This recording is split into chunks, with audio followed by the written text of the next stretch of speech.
कि तहरा अखिया के कजरा कि झगड़ा ये तो फर्क और जिला में हमारे जिला में कि मुँह से कुछ बोल दिलो लेकिन लड़ाई झगड़ा ना कर लो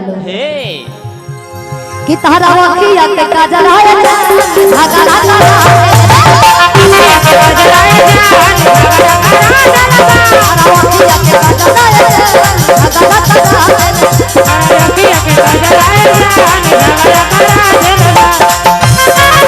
भैया हम फोना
कि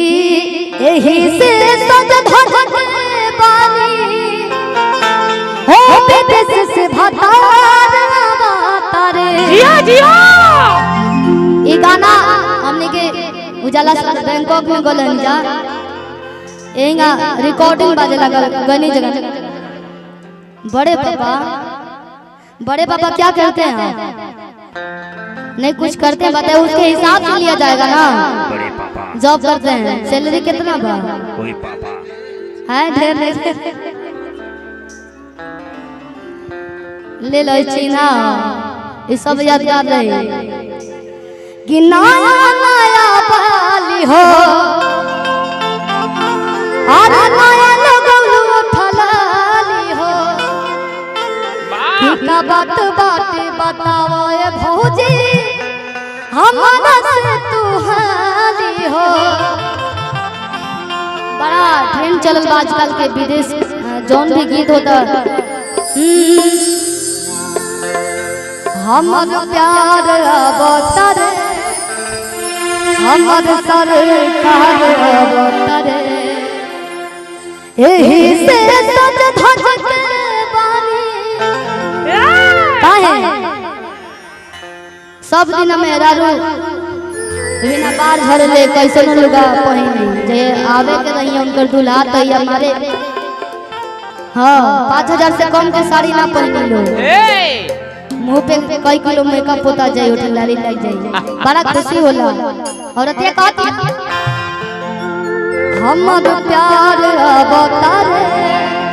हमर सरकार अवतार एही से सज धज के बानी विदेश से भतार